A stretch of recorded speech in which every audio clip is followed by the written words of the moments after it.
La dernière fois, on avait parlé des meilleures cartes graphiques que je trouvais sur le marché, et parmi elles, il y avait bien la 6700 XT, la 3070, la 6800, ou même encore la 3060 Ti. Ce sont d'excellentes cartes pour ma part qui sont à de base de bons rapports qualité-prix, même aujourd'hui, je pourrais vous les conseiller pour vous dire. Parce qu'on a par exemple la RTX 3070 qui a la puissance d'une 2080 Ti, même un peu plus parfois, ou parfois un peu moins, ça dépend des jeux, qui est un peu moins cher qu'elle en soi. La RX 6800 qui est bien meilleure mais malheureusement introuvable. Et la 6900 XT avec la 3080 qui sont d'excellents rapports qualité-prix pour les grosses performances. Cependant, malgré tout, à mon grand regret, s'il y a de très bonnes cartes, il y a de moins bonnes cartes. Et parmi ces moins bonnes cartes, il y a les pires cartes qui sont sorties sur le marché.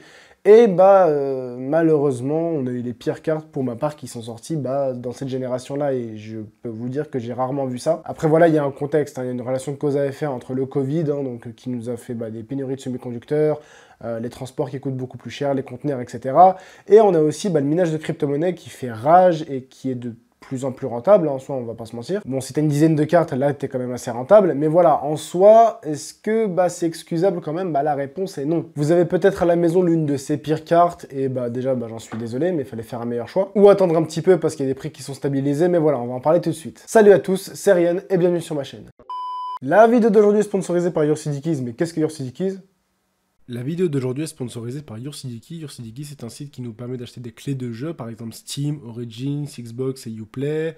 On peut aussi acheter des clés Windows et c'est ce qui va nous intéresser aujourd'hui. Aujourd'hui, je vais vous présenter un pack de 2 clés Windows, c'est-à-dire un pack de clés Windows que vous pouvez utiliser 2 fois sur un autre PC. L'avantage sur ce site, c'est que la clé Windows est une véritable clé, ce n'est pas une clé volée ou piratée, peu importe. C'est une clé qui est vraiment utilisable et elle ne vaut pas 150 € comme on peut la retrouver sur internet. Non, elle coûte entre 12 et 15 € et le pack que je vous présente coûte dans une vingtaine d'euros, ce qui est déjà hyper rentable pour 2 clés Windows. Donc ce que vous avez à faire, vous mettez ça dans votre panier, vous rentrez le code que j'ai mis dans la description qui est le code promotionnel pour pouvoir baisser le prix, vous appliquez, vous allez voir directement le prix baisser comme actuellement, vous soumettez votre commande, vous choisissez votre mode de paiement, personnellement j'ai choisi de payer en carte bleue Visa, ça vous emmène dans un espace sécurisé et vous pouvez utiliser votre clé Windows, elle est bien assignée sur votre compte YourCDKey et non pas par mail. Merci d'avoir regardé cette pub, maintenant la vidéo peut commencer. Bon, comme je vous l'ai dit, il y a de très bonnes cartes graphiques qui sont sorties sur le marché, dans tous les cas vous pouvez voir ça juste ici. Par contre il y a quand même de moins bonnes cartes graphiques et vraiment des cartes graphiques qui on comprend même pas pourquoi elles sont sorties, à quel moment elles sont sorties et dans quel contexte. Et on va essayer de répondre à cette question tout de suite, parce que je vous avoue que c'est pas très clair que ce soit chez AMD et chez Nvidia. Je vous avoue que c'est beaucoup plus du côté de chez Nvidia où on a sorti le plus de daubes,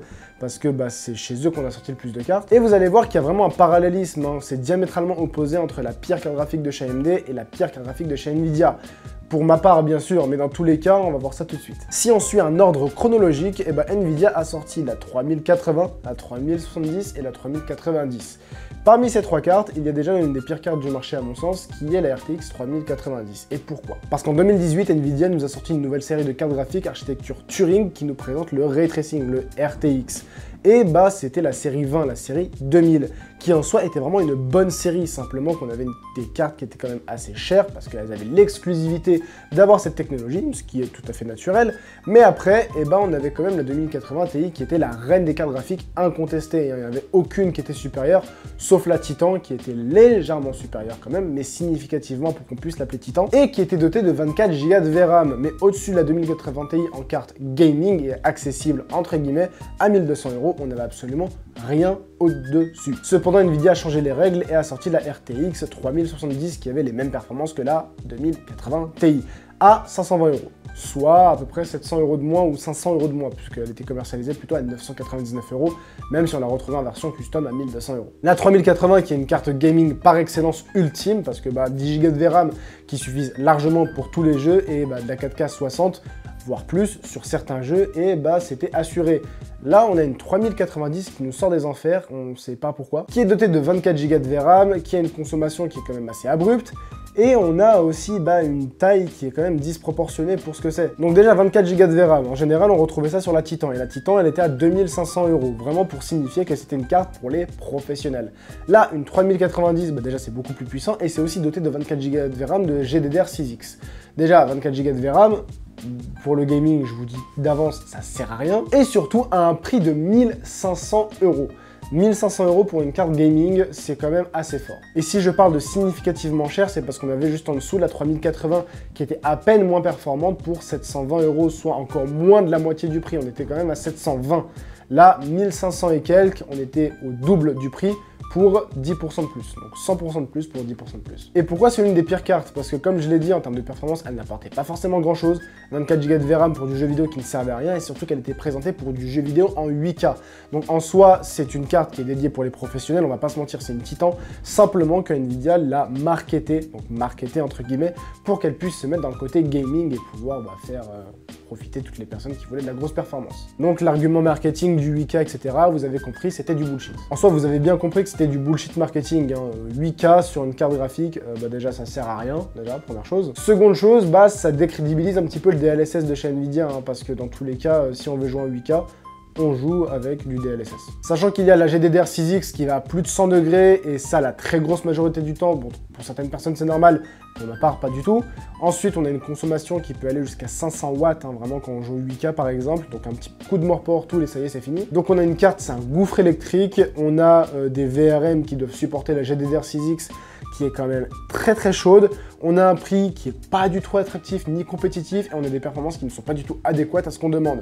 Donc en soi, pour ma part, elle mérite sa place dans le trash des cartes graphiques. Et la 3090 le mérite clairement. La 3090 Ti n'est toujours pas sortie, mais je pense que ça va être exactement pareil. Enfin bref, vous m'avez compris, la RTX 3090, poubelle. Si on doit continuer sur les gros budgets, la moins bonne carte aussi qui devrait aller dans le lot, ça serait la RTX 3080 Ti. Et je pense que déjà cette vidéo est quand même assez significative.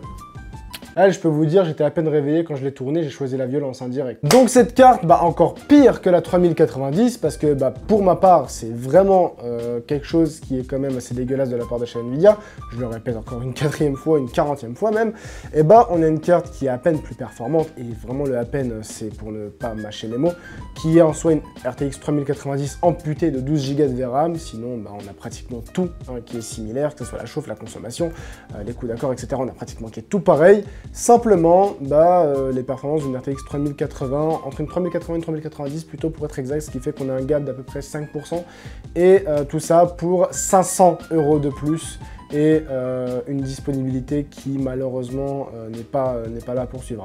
Ce qui fait qu'en soi, on est vraiment sur une carte, donc on a une RTX 3080 plus une RTX 3070 en termes de prix, les performances d'une 3080 légèrement overclockées, enfin plutôt assez bien overclockées. Donc voilà, pour ma part, on n'est pas sur quelque chose de compétition, on n'est pas sur quelque chose qui devrait être achetable. On est vraiment sur quelque chose qui va pas vous permettre de gagner un gros gain, 12 Go de VRAM peut-être, mais en soi, vous n'avez pas besoin de ça, vraiment plus que la 3080. Personne n'a réellement besoin de plus que la 3080 pour pouvoir jouer. Enfin bref, pour vous dire, 3080 Ti, 3080 direct. C'est dommage parce que la 3080 est vraiment une très bonne carte, comme je l'avais expliqué dans cette vidéo là encore une fois que je vous remets ici. La 3080 c'est vraiment l'une des meilleures cartes qui est sortie, et pour ma part c'est l'une des meilleures cartes qu'on puisse avoir pour les gamers. Là actuellement la 3080 Ti c'est pas du tout un bon deal. La 3080 Ti c'était vraiment la carte de trop pour moi aussi de chez Nvidia, même si on a eu des dizaines des cartes de trop de chez eux. Donc voilà, 3080 Ti, poubelle aussi à ne jamais mettre en avant et au devant de la scène. La RTX 3080 12 Go. Bon, je pense qu'on n'a pas besoin d'en parler, donc du coup on va directement passer à une autre, qui pour ma part, là, sera assez confuse. Il y a beaucoup d'NVIDIA dans cette vidéo. Qui pour ma part est assez confuse, qui sera la RTX 3070 ou la RTX 3070 Ti. Parce que j'en parlais d'ailleurs récemment sur mon Discord avec 2-3 helpers et 2-3 modérateurs. J'ai pas compris. La RTX 3070 Ti, c'est une carte qui est toujours en dessous de la 6800, ça par contre, ça changera pas. Simplement 100 € plus cher que la 3070. Sauf qu'en l'occurrence, en termes de pricing actuel avec les pénuries, on retrouve ça genre, allez, 75 balles de différence, même parfois 50 balles de différence à peine. J'ai vu ça sur Top Achat, j'ai vu ça sur Rakuten, j'ai vu ça un petit peu partout.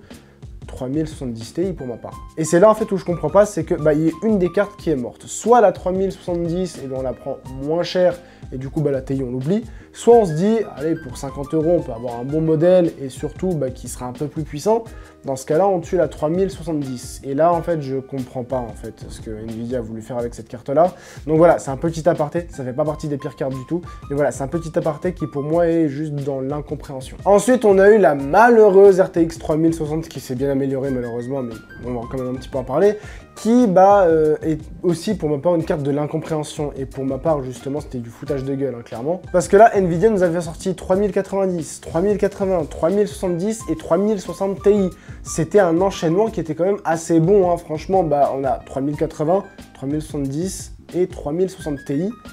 Qui sont un très bon enchaînement, on a une sainte trinité là en soi. Parce qu'on a vraiment des cartes graphiques qui étaient performantes et qui étaient un bon rapport qualité-prix. Une RTX 3060 Ti, c'est quand même une 2080 super et à moindre prix. Et pour ma part, cette carte-là, moi j'étais un petit peu confus parce que je vois une 3060 Ti qui sort avant la 3060. Donc moi je me suis dit, la 3060 elle va être un petit peu moins puissante. Je m'attendais pas à un tel gap. Parce que quelques mois après, la RTX 3060 sort et on est vraiment sur quelque chose de pas fifou. Mais vraiment pas fifou. Jusqu'à se demander en fait qu'est-ce qu'ils ont fait Nvidia, pourquoi ils ont sorti une TI avant une non TI. Et c'est là en fait où je me dis que la 3060 Ti, c'est une 3070 entre guillemets ratée. Donc c'est les puces ratées de la RTX 3070. Et la 3060, c'est la 3060. Et ils n'avaient pas d'autre plan. Ce qui fait que on a une très bonne carte, la RTX 3060 Ti qui est sortie, suivie d'une carte, on ne comprend pas en fait. 12 Go de VRAM, allez savoir pourquoi. Peu de performance, ça par contre on peut comprendre. Et un prix qui est quand même assez haut, hein, parce que déjà, il n'y a pas de prix MSRP sur cette carte graphique, vu qu'il n'y a pas de version Founders Edition, donc, il n'y a que des versions custom. Et le prix à cette sortie-là valait entre 8 et 900 €, on avait même des versions à 9,95, donc presque 1000 € pour des versions Asus ROG Strix ou MSI qui étaient quand même assez haut de gamme. Ça passe vraiment pas en fait, surtout pour la sortie d'une carte qui est censée être low budget. Elle s'est rattrapée avec le temps, ce qui fait qu'on peut la sortir des pires cartes graphiques, mais quand même, elle a eu une époque où c'était vraiment du foutage de gueule. 2021, c'était vraiment pas son année à cette carte. Mais voilà, aujourd'hui, elle s'est quand même améliorée en termes de performance, elle s'est rapprochée du bon rapport qualité-prix. On n'y est toujours pas, mais elle s'est bien rapprochée. Donc voilà, pour ma part, ça serait une carte à conseiller. Maintenant, on va en parler un petit peu. AMD, dans tous les cas, je pense que tu es au courant, hein. On a eu pour moi l'un des plus gros foutages de gueule de cette année. Hein, c'est tout frais, hein, c'est tout récent, c'est sorti il y a quelques jours. C'est la 6500 XT. Non. Franchement, là, AMD, vous avez fait de la dope, clairement. Parce que là, en fait, on a eu une ancienne carte qui est sortie sous le nom d'une nouvelle carte. Hein. Déjà qu'il n'y a que 2 sorties vidéo, donc ça, pour moi, c'est quand même problématique. Et une carte vendue quand même à un prix assez onéreux qui a les performances d'une 1650 Ti de PC portable. 1650 Ti, je le rappelle, c'est bien pour PC portable. Sinon, il y a 1650 ou 1650 Super. Là, en l'occurrence, la 1650 Ti est aussi performante qu'une 6500 XT. Pourquoi? Sachant que 2 ans avant, qu'est-ce qu'on a eu? On a eu la 5500 XT qui était plus performante qu'une 590. 590 RX 590, donc plus performant qu'une 1650 quand même. Et je pense que vous êtes au courant, il n'y a pas besoin de sortir de Saint-Cyr pour savoir qu'une génération à une autre, on est censé augmenter les performances. Donc par exemple, de la génération 11000 à 12000, on a eu un gain de performance, comme par exemple le 12100, donc un i3 qui est plus puissant qu'un i5 de l'ancienne génération. Et c'est vraiment arrivé. Là en l'occurrence, on a RDNA 1 plus puissant que RDNA 2 sur la même gamme, et c'est ça que je comprends pas. Parce que quitte à la sortir plus cher, plutôt dans un budget de 400 €, 450 €, là en soi ça aurait été possible. Mais là, c'est pas possible. Et moi, ce que je ne comprends pas, c'est qu'on a une 6600 et une 6600 XT juste au-dessus. La 6600, c'est pas ma carte préférée, mais elle s'en sort quand même assez bien, il n'y a pas grand-chose à dire. La 6600 XT, je m'attendais pas à des performances ou à un rapport qualité-prix pareil. Quand MSI m'a proposé de la tester, je me suis dit, ok, je vais devoir un petit peu tirer dessus parce que je l'ai pas testé la carte, je me suis pas spoilé, mais en dessous la 6700 XT, je me suis dit que ça allait être un petit peu limite et short. En l'occurrence, je l'ai testé, bonne carte, j'ai voulu la garder, ils ont refusé. Mais c'était une bonne carte, hein, vraiment. C'est à peu près entre une 3060 et une 3060 Ti. Donc pour vous dire, les performances sont quand même assez bonnes. Il n'y a pas grand chose à dire, mais la 6500 XT, il n'y a aucune carte qui est vraiment équivalente. Même la RTX 3050 qui ne sera même pas dans le top, hein, clairement. Mais même pour vous dire, la RTX 3050 est au-dessus de la 6500 XT. Et moi, pour ma part, c'est pas supportable. Parce que je pense pour ma part que faire une carte qui est quand même super chère, parce qu'on est plutôt dans les 300 €. 300 € à l'époque, on avait vraiment une 2060, et une 2060, c'est pas une 1650 Ti. Je vous l'avoue que ça la fout un peu mal en soi, parce que vraiment, les performances ne sont pas là. Le prix, malheureusement, n'est pas adéquat. Même si, admettons, vous voulez brancher 3 moniteurs dessus, faire du triple screen, ça sera pas possible vu qu'il n'y a que 2 sorties vidéo. Elle consomme 5 watts de trop, ce qui fait qu'on aurait pu se passer d'une alimentation hors carte mère du coup. Voilà, il y a trop de défauts sur cette carte pour que je puisse un jour la conseiller, et même si admettons elle s'améliore en termes de performance, il n'y a pas grand chose qui va, que ce soit en termes de pricing et en termes de compatibilité produit. Voilà, donc pour ma part, c'est un non et un non catégorique et définitif, comparé à la 3060 qui s'est quand même bien améliorée. Donc voilà, la 3060 pour ma part, elle n'est pas dans ce top là. La 6500 XT y restera et bien au chaud. Donc pour ma part, on peut terminer avec la RTX 3050. Et pourquoi elle fait partie des pires et pourquoi, pour ma part, c'est la moins pire aussi. Je dis pas la meilleure, je dis bien la moins pire. Et pour à peu près les mêmes raisons que la RX 6500 XT, même si c'est moins désastreux, parce que vraiment la 6500 XT c'est vraiment une catastrophe, hein. Ne prenez pas ça, hein, comme je l'ai déjà dit encore une fois.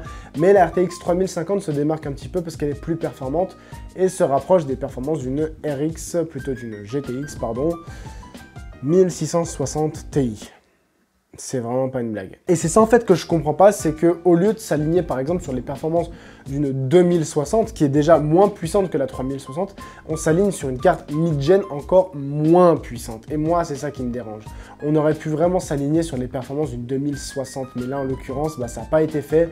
Et vraiment pour une question de quoi déjà en fait? De budget, de thunes, de je sais pas. On est sur des performances qui sont vraiment anciennes parce que dans tous les cas, c'est des fausses cartes, hein, les 1600, hein, qu'on le dit. Hein. Que cela soit de la 1650 en version laptop à la 1660 Ti ou Super, hein, c'est exactement les mêmes les deux.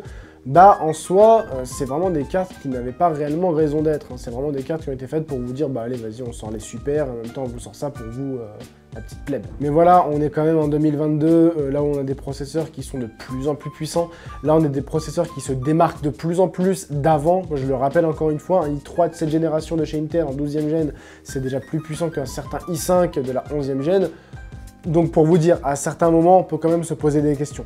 Mais en termes de carte graphique, là, Nvidia a quand même été le précurseur du grand n'importe quoi. Encore une fois, je le reprécise, la RTX 3050 n'est pas une mauvaise carte. C'est simplement l'une des moins bonnes sur le marché. Hein. C'est contrairement à toutes, là, toutes les 3080 Ti, 3090, tout tralala. Mais dans ce top, ça serait pour ma part la moins pire. Donc ça serait plutôt à placer proche du normal. Mais voilà, c'est juste dommage, on est quand même en 2022. En 2022, on a des cartes qui sont performantes comme des cartes d'il y a à peu près 6 ans. Ce qui, pour ma part, est de moins en moins acceptable. Mais bon, après, est-ce qu'on a le choix? Pas du tout. Dans tous les cas, la RTX 3050 aura sa propre vidéo dédiée où je pourrais faire ça quand même un petit peu plus développé, avec les performances adéquates, parce que j'ai pu la tester, parce que j'en ai une à la maison, et je vais pas tarder à la rendre, dans tous les cas. En reprendre une autre pour retester, pour être sûr de mes chiffres, et ensuite, je pourrais vous sortir directement une vidéo dédiée à ça. Et là, je pense que vous avez vu qu'il y avait quand même beaucoup d'NVIDIA dans ce top, dans le sens où, en fait, NVIDIA a quand même sorti beaucoup plus de cartes. On a 3050, 3050 Ti, 3060, 3060 Ti, 3072 Go et 6 Go, hein, je veux dire, 3070, 3070 Ti, 3080, 3092 Go, 3080 Ti, 3090, et pour l'instant, c'est les seuls qui sont sortis. 3090 Ti, on va recompter, mais après, dans tous les cas, il y a aussi les versions super, on va oublier. Tandis que AMD, 6500 XT, 6600, 6600 XT, 6700 XT, 6800, 6800 XT, 6900 XT. Voilà, on a quand même déjà moins de cartes, et il y avait des cartes qui étaient déjà sûres, hein, donc 6900 XT, 6800 XT, 6800, 6700 XT, c'était des cartes sûres. Là, 6600 XT aussi, donc dans tous les cas, on a vraiment que des cartes qui ont été sorties au compte-gouttes, et des cartes qui étaient sûres, tandis que Nvidia a sorti des cartes pour sortir des cartes, ce qui en soi est quand même assez mauvais. Ah oui, il y a aussi la 2060 en version 12 Go. Et comme je vous l'ai dit, je compte même pas les modèles super, hein, j'aurais pu les inclure à la mort, mais on va éviter. Donc si on devait faire un petit top 3 des pires cartes graphiques qui sont sorties sur le marché, on aurait en tout premier la 3080 Ti, suivi de la 3090 et en même temps de la 6500 XT, parce que pour ma part, elles sont vraiment côte à côte, et c'est ça que je vous expliquais depuis le début, c'est qu'on est quand même sur des choses diamétralement opposées. On a la carte la plus chère, en théorie, la plus chère du marché, qui est la pire carte en termes de rapport qualité-prix, et on a la carte la moins chère, l'une des moins chères et la moins puissante du marché, qui est la 6500 XT, et pour ma part, c'est ça en fait qui divise Nvidia et AMD, c'est que là, Nvidia ont voulu viser trop haut en termes de prix et en termes de performance, ça a raté, et on a voulu avoir le minimum de la performance et le minimum du prix pour AMD, et ça a raté aussi. Donc je pense que ces acteurs vont devoir un petit peu se bouger l'arrière-train, parce que Intel arrive à très grands pas sur le marché, et pour ma part, vu ce qu'ils ont fait avec les CPU cette année, ça risque de faire très mal avec les XE. Voilà, je pense qu'on peut conclure, donc déjà merci à tous d'avoir suivi cette vidéo, j'espère que ça vous aura plu. plu. Si c'est le cas, n'oubliez pas de mettre un petit pouce bleu. Si vous aimez le contenu de ce genre, n'hésitez surtout pas à vous abonner et d'activer la cloche. Et si vous avez des questions, posez-les en commentaire, j'essaierai d'y répondre encore une fois le plus rapidement possible. Et pour le petit hashtag, vous allez mettre hashtag la pire carte graphique que vous avez en tête. Donc voilà, de cette génération, d'une autre génération ou autre. Pour ma part, ça sera ça. Voilà. Et je vous avoue que pour certains, avoir une petite 1080 ou une petite 1080 Ti qui sont sortis il y a quand même bien des années, et ça aurait pu changer la life, hein, parce qu'une 1080 Ti, c'est bien. Et une 1080 aussi. Parce que malheureusement, on a une GTX 1080 qui est au-dessus d'une 3000, sérieusement, c'est chaud. Qui est au-dessus d'une 3050, et on a une 1080 Ti qui est au-dessus d'une 3060. Et ça, c'était quand même il y a un long moment. On parle quand même de cartes d'il y a 5 à 6 ans. Il y a 5 à 6 ans, vous étiez où? Donc pour ma part, à choisir entre une RTX 3060 et une GTX 1080 Ti for the win. Voilà, clairement, c'est une bête du passé. Et à choisir entre une 6500 XT et une 3050.